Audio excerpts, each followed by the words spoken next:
seen loxo ci seen njaboot loxoom di wax ne effectivement constat bi mooy par rapport au ministère de l'Intérieur amul évolution ci communication bi y en a pas déjà incohérence yi dafa metti parce que moom ci boppam moo ngi wax ne dafa jëm ci tere rassemblement et il crée un rassemblement lui-même parce que bu fekkee ne yooyu da nga jëm ci mesure yu mel noonu da ngay joxe le ton mooy doo ko def conférence de presse mën nga choisir beneen forme de communication boo xamante ni du tax nga jël journaliste yëpp dajale leen foofu moment boobu li ngay tere yaa ngi koy def loolu mooy incohérence bu njëkk te gis depuis le début de cette crise là dañu fi incarner ay incohérence ak ay paradoxes yoo xamante ni finalement moo ñuy rattraper on a fait aujourd'hui ce qu'on sait faire c'est du pilotage à vue moo tax bi ñu ko secoué léegi ne ko par rapport ak mesures yi ci rassemblement yi type de rassemblement yi ak yan xeetu rassemblement yi ak pénalité yi nga xamante ni ñoo la ciy fekk ak yooyu ñu ne après dinañ xool application yi donc on fait du pilotage à vue la réalité nous dictera la conduite à tenir et malheureusement loolu baaxul ci crise yu mel nii parce que il est question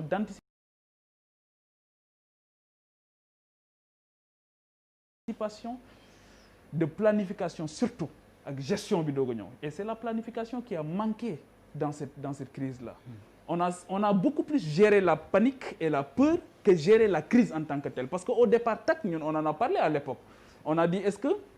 on a cédé à la peur et au mimétisme loolu la ñu waxoon au départ parce que moment bi nga xamante ni ñoo ngi décréter couvre-feu bi ak état d'urgence bi on n'avait pas amuñu woon benn nit bu faatu moment bi nga xamante ni moom lañ ko gën a soxlawee ñoo ngi faatu fi mu ne nii faatu yu tar te effectivement aujourd'hui on en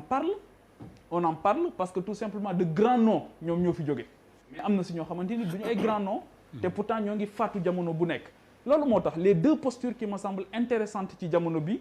bokk na ci la posture de Idrissa Seck nga xamante ni dafa perdre ki nga xamante ni moom mooy nijaayam nekk lu bari ci moom mu def communiqué boo xamante ni boo liiree communiqué bi daf ci fàttali gouvernement bi ne ko mais dañu waxante woon ay mesures yoo xamante ni gis naa ne yéen a ngi koy salfaañe di ko constater di ànd sax ci ñi koy salfaañe donc moi je m'en tiens encore à ces mesures là yi ma jàpp ne moo mën a musal ñëpp beneen posture bi ki ko def tamit c'est pas n'importe qui au contraire dafa nekk koo xamante ni niveau bi mu nekk dafa am information c'est le khalife Serigne Babacar Sy Mansour posture am dafa am solo dites la vérité la wax aux Sénégalais aux populations parce que moom niveau bi mu nekk aussi xam fu nekk am na fa ay taalibe ci biir réew mi comme ci bitim réew fu nekk tamit la ñuy jàmbat di jóge di jëw ci moom te ku mu ñàkk tamit dina yëg ne ñàkk na diw ndaxte dafa njaboote ñu bari donc bu ne dites la vérité mais il s'agit de quelle vérité en réalité il s'agit de quelle vérité loolu tamit ñi muy waxal tamit xam nañ seen bopp en réalité wax leen la gravité de cette maladie et peut-être que wax leen aussi l'ampleur des dégâts actuellement lu mu xam te xamuñu ko li mu xam parce que ñoom la ñuy jàmbat li nga xamante ni mooy li ma wax léegi dama ne au-delà des grands noms yi nga xamante ni ñàkk nañ leen ba mu waral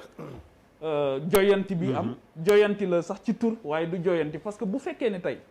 li nga xamante ni moom la Aly Ngouille Ndiaye wax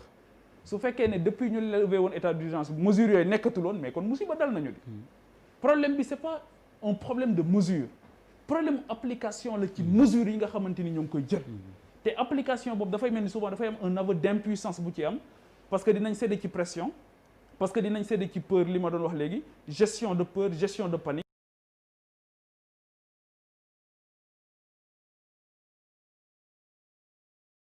beaucoup plus que gestion de la crise parce que gestion crise bi mënoo ko def loolu da nga def planification et au départ il fallait beaucoup travailler sur le nombre de masques la disponibilité des masques il fallait beaucoup travailler loolu moo tax ma ne ni ñu nërmali suñu assemblée nationale ci ne ay loi d'habilitation ak la yooyu baaxul ci suñu démocratie yi parce que le contrôle de l'action du gouvernement même en temps de crise ci suñu réew yi ci la gën a mën a am